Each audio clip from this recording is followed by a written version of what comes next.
Hello everyone. Before the story start, tell me where are you watching from and what time is it?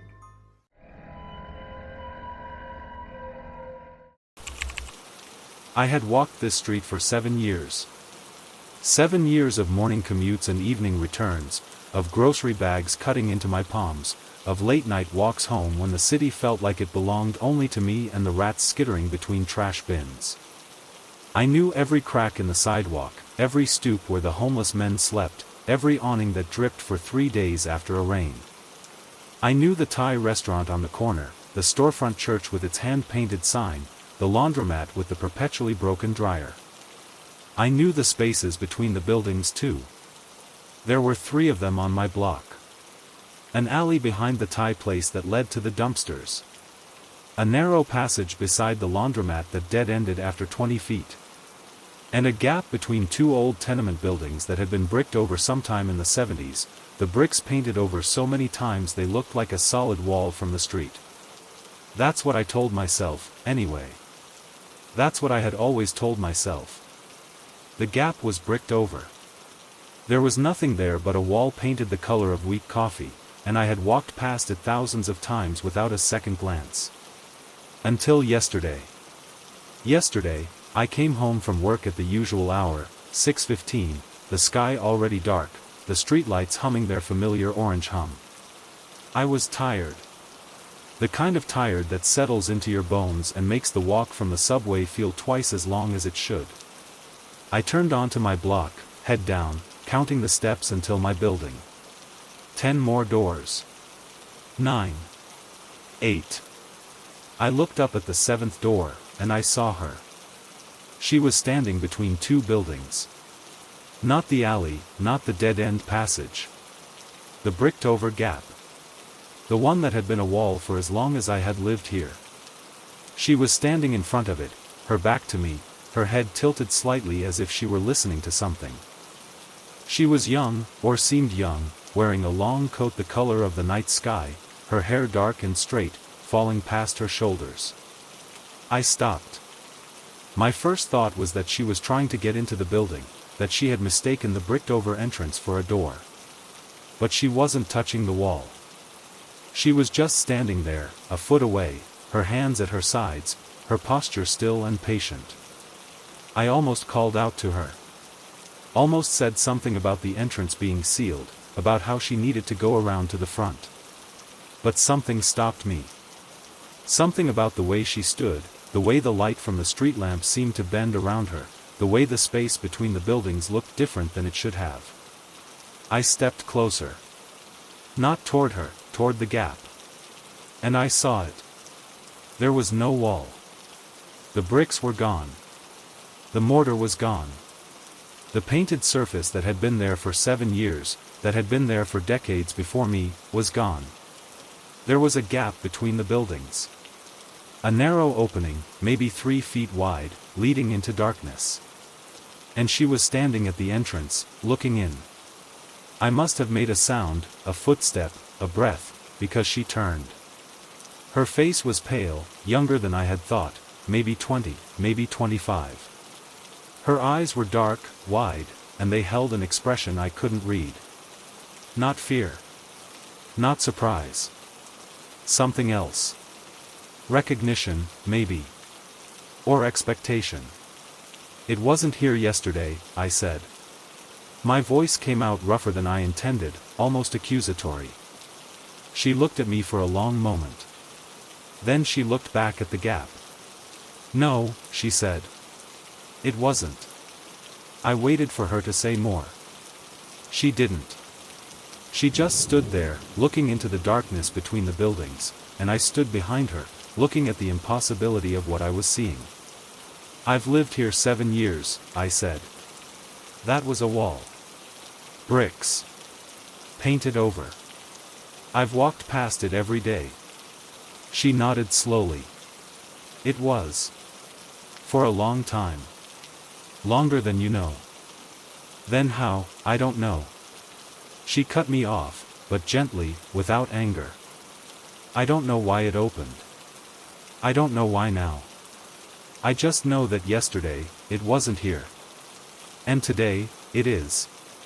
She took a step closer to the gap. The darkness seemed to reach for her, a subtle movement, a deepening of the shadows at the entrance. I saw her shiver, though the night was not cold. "You're not going in, are you?" I asked. The question came out before I could stop it. She didn't answer. She just stood there, her hand rising slowly, reaching toward the opening. Her fingers were inches from the edge of the brick when I spoke again. "Don't." She stopped. Her hand hovered in the air. She turned to look at me, and this time I saw something in her eyes that I hadn't seen before. Fear. Not of the gap, not of the darkness. Fear of herself. Fear of what she might do if I wasn't there. "I've been coming here all day," she said.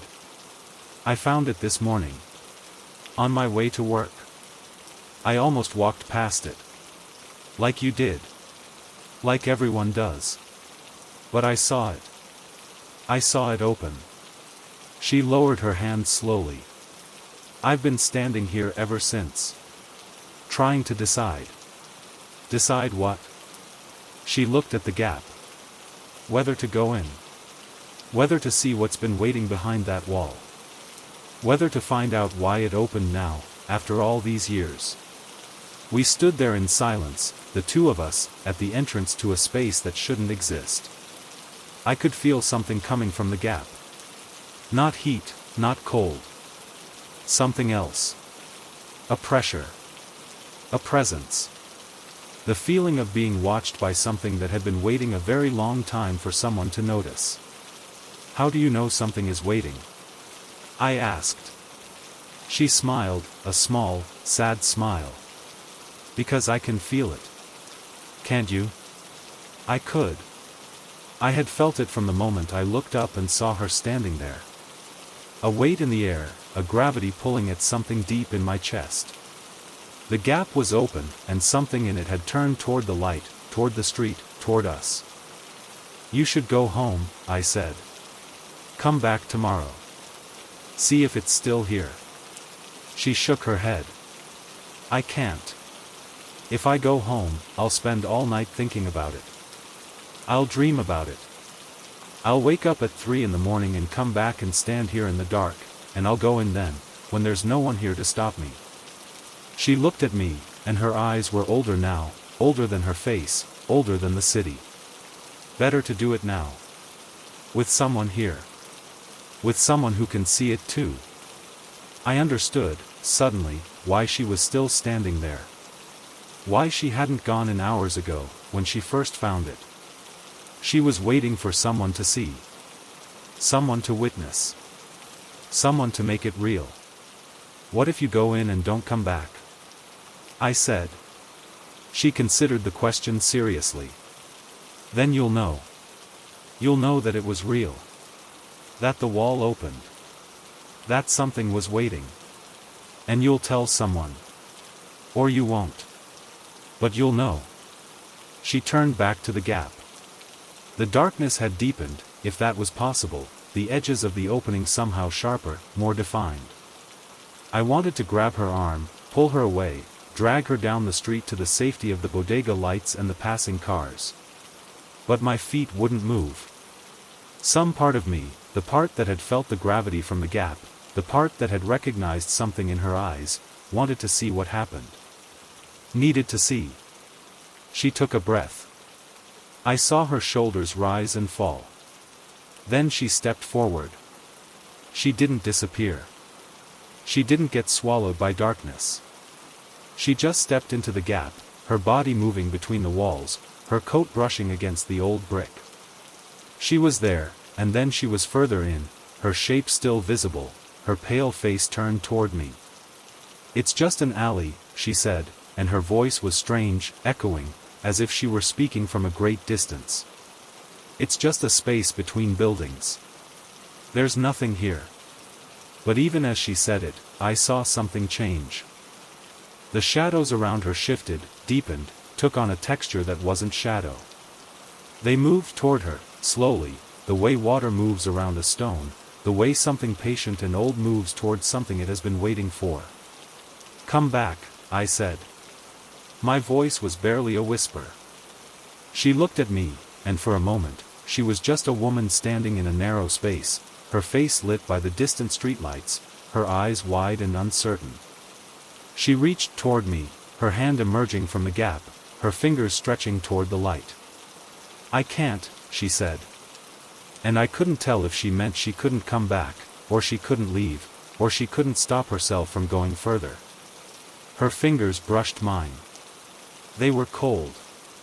Not the cold of a winter night, but something deeper, something that had been cold for a very long time.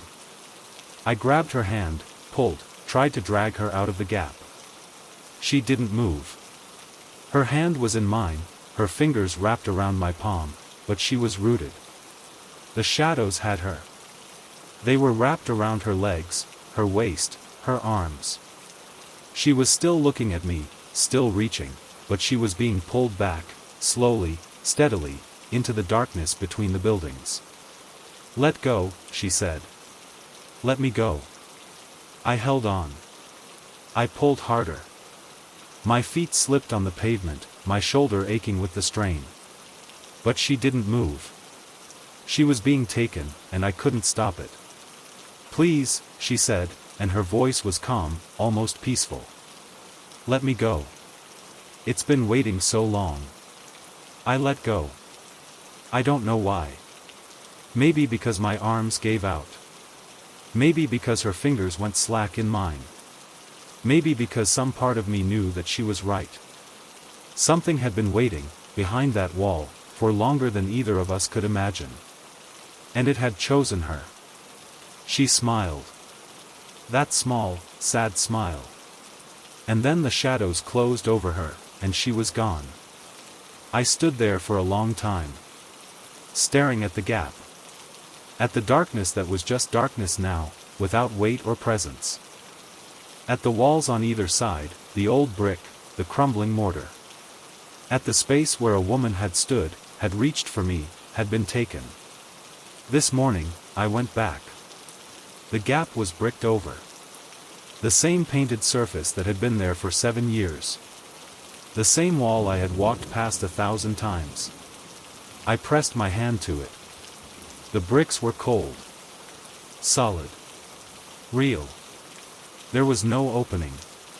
There had never been an opening. But I know there was. I know she was there. I know because I can still feel her fingers in mine, still cold, still reaching. I know because when I close my eyes, I can see the gap, the darkness, the shadows that moved with purpose and patience. I know because something in me recognizes that wall for what it is. A door. A door that opened once, and will open again. I walk past it every day now. I stop. I look at the bricks. I wait. I don't know what I'm waiting for. Her to come back. The wall to open again. Something to explain what happened, what I saw, what I let go. Sometimes, late at night, when the street is empty and the lights are humming, I think I can see something. A faint line in the brick, a seam that wasn't there before. I press my hand to the wall, and I feel something on the other side. A warmth. A pulse. A presence that remembers me. She said it had been waiting so long. I think it's still waiting. I think it will always be waiting, for the right moment, the right person, the right night when the street is empty and the lights are low and someone sees what shouldn't be there. And when it opens again, I will be here. I will stand before the gap that wasn't there yesterday. I will feel the darkness reaching. I will remember her hand in mine, her voice telling me to let go. And I will go in. Not because I want to. Because I have to. Because something has been waiting for me too, behind that wall, in that gap, in the space between buildings that shouldn't exist.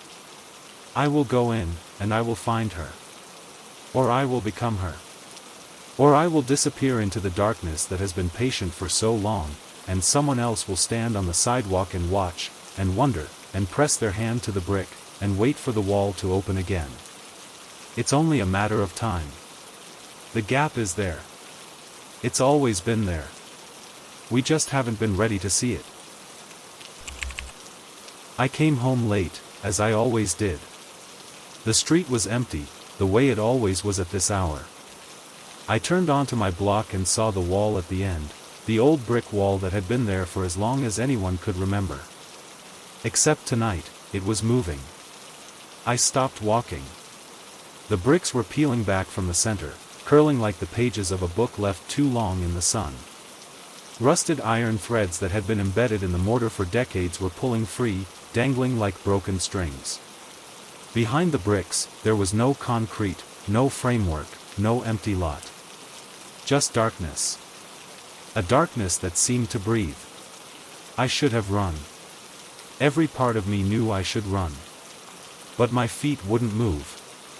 I stood there, half a block away, and watched the brick wall peel back like a curtain made of rust and time. Something came out of the darkness. Not a hand, not a shape I could name. Just a presence, a weight in the air that moved toward me with the slowness of something that had been waiting for a very long time. It touched my face. Its fingers were cold and dry, like paper, like ash. It traced my cheekbone, my jaw, my lips. And then it spoke. Not in words I could hear, but in a feeling that opened inside my chest like a flower blooming. We were here before the bricks, it said. Asterisk before the street. Before the city. They sealed us in and forgot. But the bricks grow thin. And you have been waiting too. Asterisk I tried to pull away. I couldn't. My body was rooted to the pavement, held by something older than the ground beneath my feet. Don't fight, it said. Asterisk you chose this. When you walked this street at night, when you looked at the wall and wondered what was behind it, you chose this. You are the one who will let us back in. Asterisk the bricks folded back completely. The darkness behind them poured into the street, not fast, not violent, just flowing, like water finding its level. Shapes moved in the darkness, things that had no names, presences that had been sealed away for centuries. They moved past me, through me, around me. They touched my face, my hands, my chest. They were not cold. They were the temperature of memory, of something that had been folded away and was finally being unfolded. The thing that had touched my face was the last to leave. It lingered at the gap where the wall had been, its shape barely visible in the darkness. Thank you, it said. Asterisk we will wait for you, when you are ready to come back. Asterisk and then it was gone. The darkness flowed after it, into the street, into the city. The bricks were gone. The rust was gone.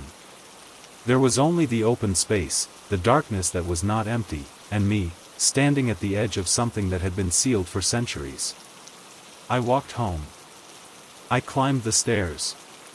I sat in my apartment with the lights off, because the darkness felt familiar now. It felt like something that had been waiting for me as long as I had been waiting for it. This morning, I went back. The wall is gone. There is nothing there now, just an open space, a gap that wasn't there before, a darkness that breathes. I stand at the edge of it every night. I feel the things moving in it, the presences that were sealed away. They don't come out. They are waiting. They have learned to be patient. And I am waiting too. For the right moment. For the night when I will step into the darkness and join the things that have been waiting for me since before I was born.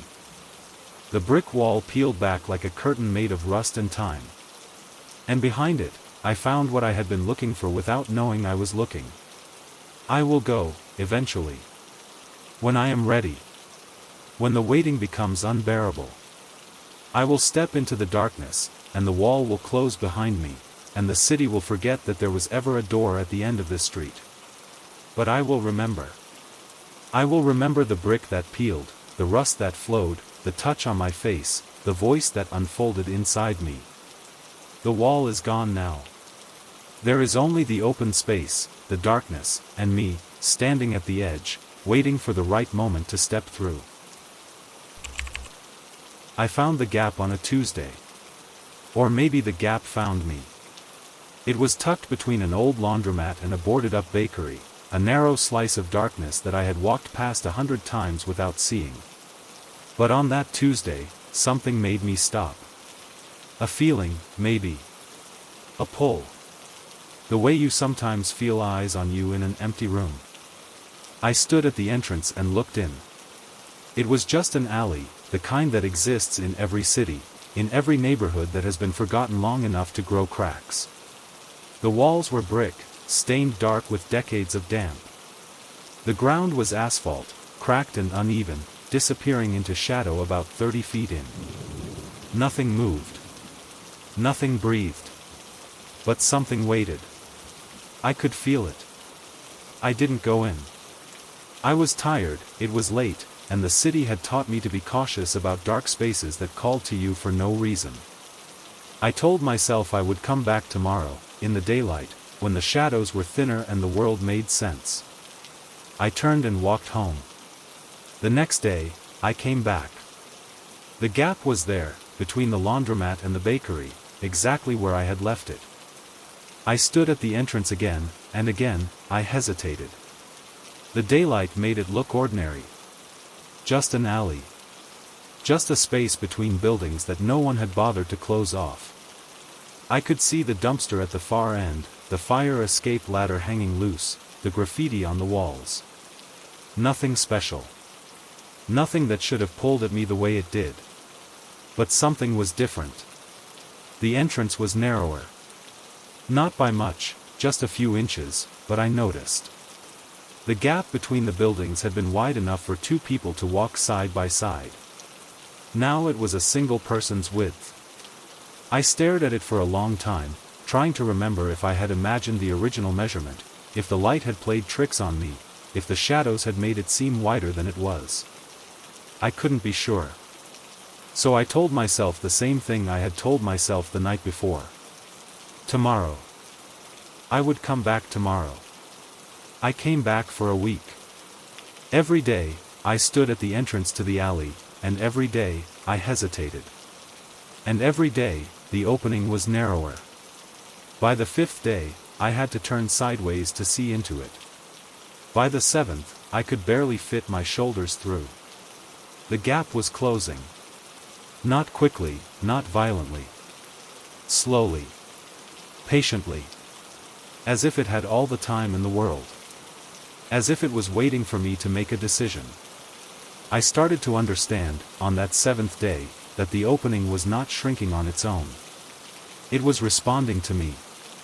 To my hesitation. Each time I stood at the threshold and chose not to enter, the gap narrowed a little more, as if it was saying, *, you are not ready.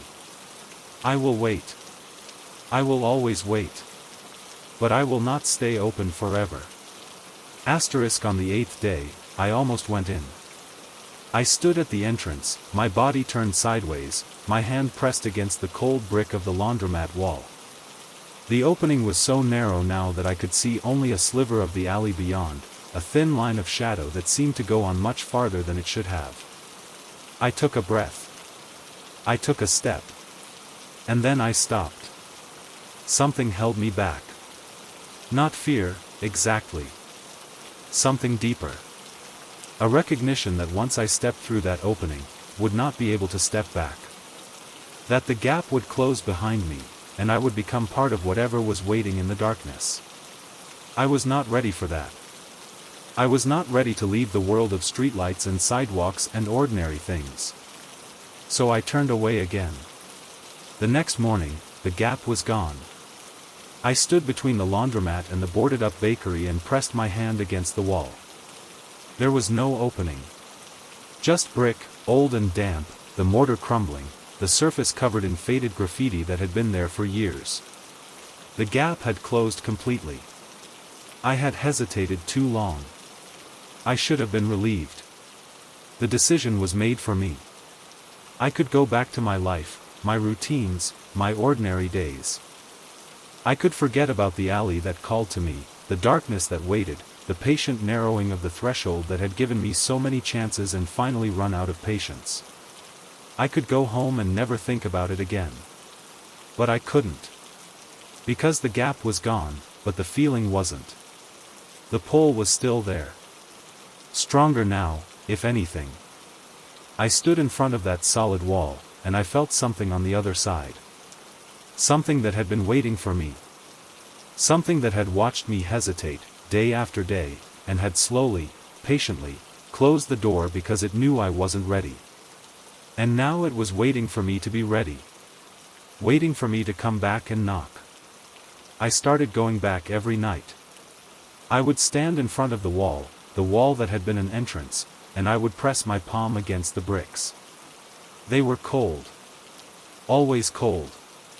But sometimes, late at night, when the street was empty and the lights were low, I felt something beneath them. A warmth. A pulse. A presence that recognized my hand. And the bricks would shift. Not much. A fraction of an inch. The mortar would soften, just slightly. A crack would appear, thin as a hair, running from the base of the wall to the top. The entrance was not gone. It was just waiting. Waiting for me to stop hesitating. Waiting for me to be ready. I have been coming here for a month now. Every night, I stand at the wall. Every night, I press my hand against the bricks. And every night, the opening grows a little wider. Not much. A few millimeters. Enough that I know it is there. Enough that I know it remembers me. Enough that I know it will keep opening, slowly, patiently, until I finally step through. I am not ready. Not yet. But I am closer than I was. The hesitation is fading. The fear is becoming something else. Something that feels like recognition. Like I have been here before. Like I have stood at this threshold, in this same spot, with this same choice, 100 times, 1,000 times. And every time, I have hesitated. And every time, the opening has narrowed. And every time, I have walked away. But this time is different. This time, the opening is not narrowing. It is widening. Slowly, yes. Patiently, yes. But widening. Because I am still here. I am still coming back. I am still pressing my hand against the bricks. And something on the other side is waiting for me to finally, stop hesitating. Tonight, I will go back. I will stand at the wall. I will press my hand against the bricks. And I will feel the opening, the narrow crack that has been growing for weeks, the threshold that has been waiting for me since before I was born. And I will not hesitate. I will step through. I don't know what is on the other side. I don't know what has been waiting for me, patiently, for all these days and nights. I don't know if I will come back. But I know that I have hesitated long enough. I know that the opening is narrow, but it is there. It is always there. And it is waiting for me to finally, step through. The bricks are cold under my hand. The mortar is soft. The crack runs from the base of the wall to the top, thin as a hair, thin as a thread, thin as the last hesitation before a decision that has been a long time coming. I am ready. The wall had been closing for weeks.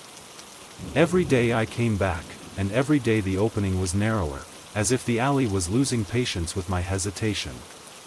But last night, something changed. I stood at the entrance, the gap now so thin I had to turn my body sideways to see into it, and I realized I was not the only one waiting. There was someone else. A woman, standing in the alley, facing away from me. She wore a long coat, dark hair falling past her shoulders, and she was perfectly still. I had never seen her before. I had never seen anyone in the alley at all. I opened my mouth to call out, but she moved first. Without turning, without acknowledging me, she stepped forward. 1 step. 2. 3. She walked deeper into the alley, and the darkness seemed to reach for her, not violently, not hungrily, just welcoming. The shadows wrapped around her legs, her waist, her shoulders. She did not slow. She did not look back. She walked until the darkness covered her completely, and then she was gone. There was no sound. No gasp, no footstep, no whisper of fabric against brick. The alley swallowed her without a sound, and the opening narrowed again, just a fraction, as if it had taken what it came for and was now waiting for me to decide if I would follow. I stood there for a long time. The street was empty. The lights flickered. I thought about the woman, about her stillness, about the way she walked into the darkness without looking back. She had not hesitated. She had known what she was walking into. Or maybe she had not known, but she had gone anyway. She had stopped waiting. I went home. I did not sleep. I sat in my apartment with the lights off and thought about the alley, about the opening that had been narrowing for weeks, about the woman who had stepped through and disappeared without a sound. I thought about the way the darkness had wrapped around her, the way it had welcomed her. I thought about what she had found on the other side. Or what had found her. This morning, I went back. The opening was there, narrower than ever, a sliver of darkness between the laundromat and the bakery. I stood at the entrance and pressed my hand against the brick wall. It was warm. Warmer than it had ever been. Something on the other side was waiting. Something that had waited through all my weeks of hesitation, through all my nights of standing at the threshold and walking away. Something that had taken the woman who did not hesitate and was now waiting for me to do the same. I stepped through. The alley was longer than it looked from the street. Much longer. I walked for what felt like minutes, the walls pressing close on either side, the asphalt soft under my feet. The light from the street behind me faded quickly, and soon I was walking in darkness. Not the darkness of shadow, but something deeper, something that had weight and presence. I could feel it around me, not hostile, not threatening, just present. The way a room feels present when someone is waiting in it for you. I thought about the woman. I had not seen her since she stepped into the darkness. I had not heard her. But I felt her, somewhere ahead of me, somewhere in the deep. She was still walking. Or she had stopped. Or she had become part of the darkness, the way the alley had swallowed her without sound, the way it was swallowing me now. The walls began to widen. Not much, just enough that I could feel the space opening around me. The darkness thinned, or my eyes adjusted, or something else was happening. I could see shapes now, vague and indistinct, things that might have been walls, might have been buildings, might have been something else entirely. I kept walking. I did not hesitate. The woman was waiting for me at the end of the alley. I saw her before I saw anything else, her pale face turned toward me, her dark eyes reflecting a light that had no source. She was standing in front of a door. Not the brick wall, not the end of the alley, but a door, old and wooden, its surface covered in carvings I could not quite make out. She did not move when I approached. She did not speak. She just stood there, waiting, the way the alley had waited, the way the opening had waited, the way something behind the door was waiting now. I stopped in front of her. She looked at me for a long moment, and then she smiled.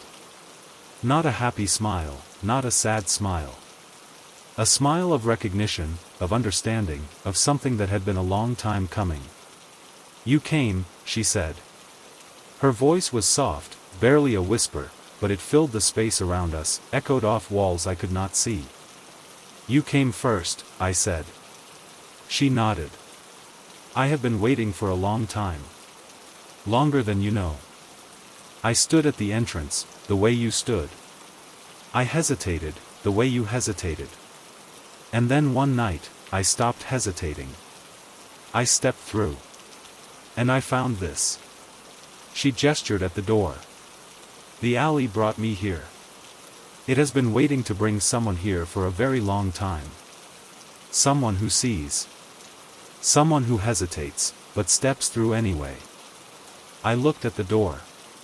The carvings were clearer now, shapes that might have been trees, might have been figures, might have been a language I almost recognized. The wood was dark, ancient, worn smooth in places by hands that had touched it before mine. "What's behind it?" I asked. She shook her head. "I don't know.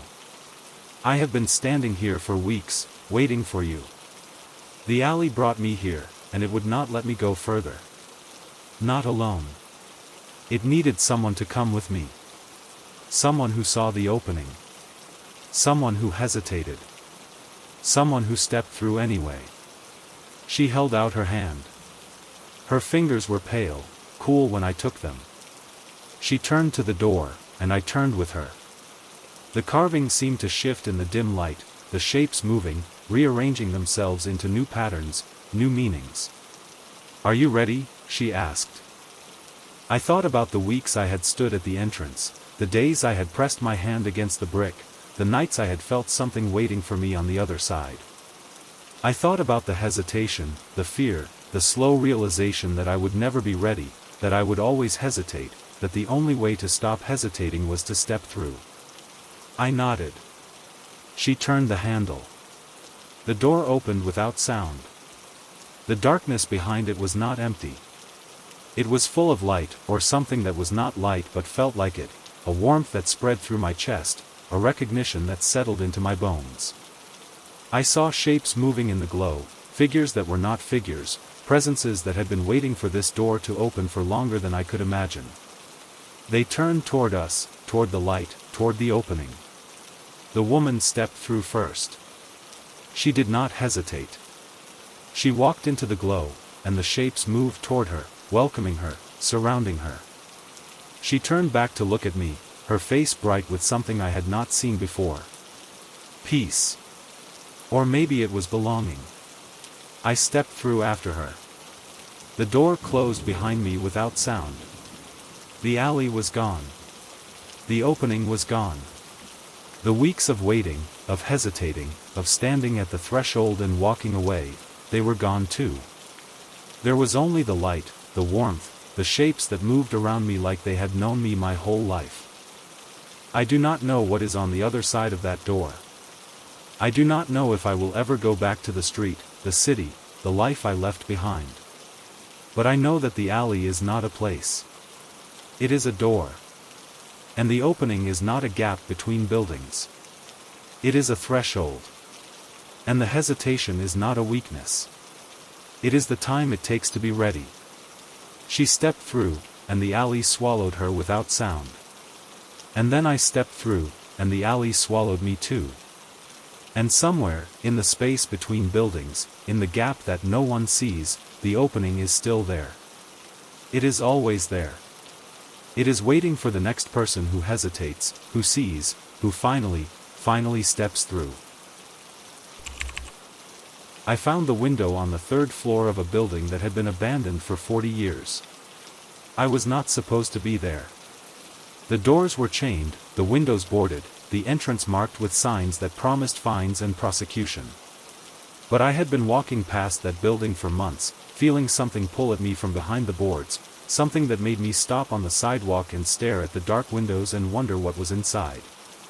One night, I found a loose board at the back, an opening just wide enough to squeeze through. I told myself I was curious. I told myself I was exploring. I told myself a lot of things. But I knew, even then, that something in that building had been waiting for me to find a way in. The building was dark, the way abandoned buildings are dark, the light from the street struggling through the boarded windows in thin, dusty shafts. I climbed the stairs slowly, my footsteps echoing in the silence, my flashlight cutting a narrow path through the gloom. The third floor was different. The air was warmer, softer, and there was light coming from somewhere, a glow that seemed to seep through the walls, through the floorboards, through the dust that hung in the air like fog. I followed it to a door at the end of the hall. The door was open. The room beyond was full of light. I stepped inside and stopped. The room was empty, the walls stripped, the floor bare, the windows boarded like all the others. But the light was there, coming from everywhere and nowhere, filling the space with a warmth that had no source. It was the color of late afternoon. The gold of autumn sun, the soft glow of the hour when the day begins to soften into evening, when the shadows lengthen and the light turns gentle and the world seems to hold its breath. I looked at my watch. It was 3 in the morning. The light did not change. It did not flicker. It did not fade. It just was, the color of late afternoon, regardless of the hour. I sat down on the floor, in the middle of that light, and I felt something I had not felt in a very long time. Not peace, exactly. Something closer to recognition. As if the light knew me. As if it had been waiting for me to find it, to sit in it, to let it touch my face and my hands and the parts of me that had been in shadow for so long. I stayed for hours. I do not know how many. Time moved differently in that room, the way time moves when you are somewhere you are meant to be. The light did not change. It held steady, the color of late afternoon, warm and soft and patient. I sat in it until I could not remember what it felt like to be in the dark. And then I went home. I came back the next night. And the night after that. And the night after that. I found a way through the boards, up the stairs, to the room on the 3rd floor. And every night, the light was there, the color of late afternoon, regardless of the hour. I stopped checking my watch. I stopped caring what time it was. The light was the only time that mattered. I started bringing things. A blanket, to sit on. A book, though I never read it. Food, though I was never hungry. I sat in the light and let it fill me, let it warm places I had not known were cold. I thought about my life, about the years I had spent walking through the world without seeing, without feeling, without knowing that somewhere, in an abandoned building on a forgotten street, there was a room full of light that was waiting for me to find it. Weeks passed. Months. I stopped going to work. I stopped answering my phone. I stopped leaving the building at all. I slept in the room, on the floor, in the light that never changed. I woke in the same gold glow, the same soft warmth, the same endless late afternoon. I lost track of days. I lost track of time. There was only the light, and the room, and the feeling that I was exactly where I was supposed to be. The light began to change. Not the color, not the warmth, but something else. It began to show me things. Images that were not images, memories that were not mine. A woman, standing in a field, the sun setting behind her. A child, running through tall grass, laughing. A house, small and white, with smoke coming from the chimney. I watched these things form in the light, hold for a moment, and fade. They were not hallucinations. They were not dreams. They were something else. Something the light was showing me, the way you show someone a photograph, the way you tell someone a story. I started to understand. The light was not just light. It was a place. A place that had existed long before the building, long before the street, long before the city. It had been waiting for someone to find it, to sit in it, to let it show them what it had seen. And now it was showing me. The field, the child, the house. The woman who stood in the sunset, her face turned toward me, her eyes full of a light that was the same as the light in the room. I knew her. I did not know how I knew her, but I knew her. She was the reason the light was here. She was the reason it had waited. She was the one who had made it, or become it, or left it behind like a message in a bottle, floating through time until someone found it. I sat in the light and watched her face, and I felt something open in my chest, something that had been closed for a very long time. The light began to pull me.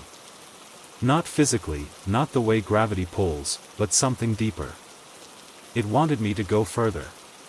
It wanted me to step into it, to let it take me where it had been trying to take me from the first moment I found it.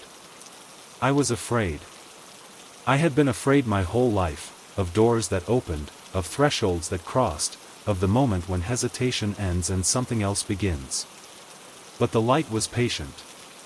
It had waited for me to find it. It could wait a little longer. I sat in the room every night, watching the light show me things. The field, the child, the house.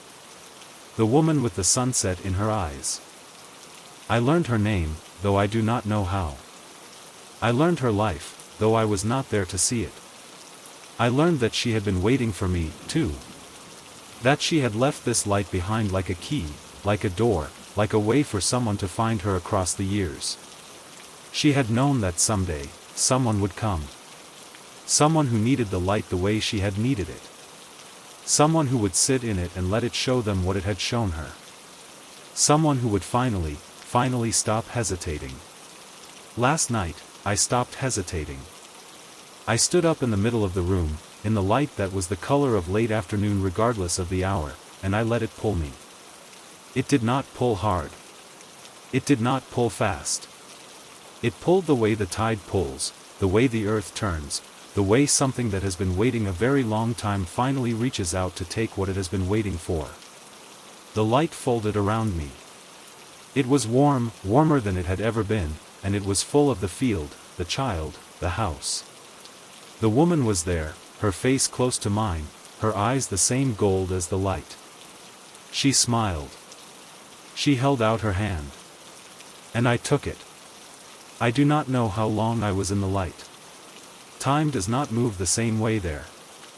It moves the way it moved in the field, the way it moved in the child's laughter, the way it moved in the house with smoke coming from the chimney. It moves the way something moves when it has all the time in the world and is in no hurry to spend it. She showed me things. Things I had forgotten, or maybe things I had never known. A life that was not mine, but felt like mine. A world that was not this world, but felt like home. She showed me the light, the real light, the light that had been here before the building, before the street, before the city. The light that would be here after they were gone. The light that was waiting for everyone, if they only knew where to look. I woke this morning in the room. The light was there, the same gold, the same warmth.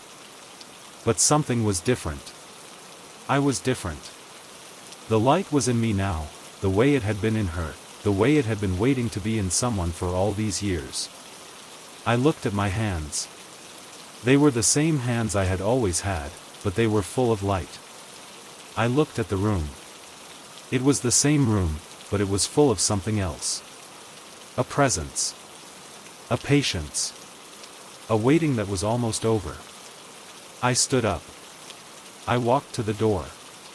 I turned back to look at the room one last time. The light was there, the color of late afternoon, regardless of the hour. It did not flicker. It did not fade. It held steady, the way it had held steady for all the years this building had stood empty, the way it had held steady for all the years before the building, the way it would hold steady for all the years after. I left the building. I walked out onto the street, into the city, into the world I had left behind months ago. The sun was setting. It was the color of late afternoon. The same color as the light in the room.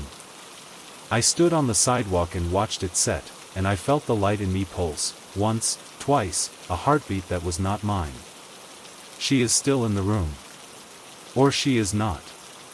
The light is still there, waiting for the next person who finds it, who sits in it, who lets it show them what it has seen. I do not know if I will go back. I do not know if I need to. The light is in me now.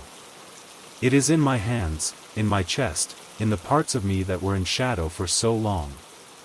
I carry it with me, the color of late afternoon, regardless of the hour. Sometimes, late at night, I close my eyes and I see her. The woman with the sunset in her eyes. She is standing in the field, the child running toward her, the house waiting behind her. She is smiling. She is waiting. She has all the time in the world. The light is patient. It has been waiting for a very long time. It will wait a little longer. And somewhere, in a building that has been abandoned for 40 years, in a room on the 3rd floor, the light is still there. The color of late afternoon, regardless of the hour. It is waiting for someone to find it. It is waiting for someone to sit in it. It is waiting for someone to stop hesitating and let it show them what it has shown me. I was the one who found it. I will not be the last. The light does not fade. The light does not leave. The light is always there, waiting for the right moment, the right person, the right night when someone walks past a building they have walked past 100 times and stops, and feels something, and finds a way in. The light from within was the color of late afternoon, regardless of the hour. It is the color I see when I close my eyes. It is the color that fills me when I remember her face. It is the color that will lead me back, someday, when I am ready to stop hesitating, to step through, to let the light take me where it has been trying to take me from the beginning. I am not ready. Not yet. But I am closer than I was. The light is patient. It will wait. It has all the time in the world, she has all the time in the world. The light is patient. It has been waiting for a very long time. It will wait a little longer. And somewhere, in a building that has been abandoned for 40 years, in a room on the 3rd floor, the light is still there. The color of late afternoon, regardless of the hour. It is waiting for someone to find it. It is waiting for someone to sit in it. It is waiting for someone to stop hesitating and let it show them what it has shown me. I was the one who found it. I will not be the last. The light does not fade. The light does not leave. The light is always there, waiting for the right moment, the right person, the right night when someone walks past a building they have walked past.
Thanks for watching.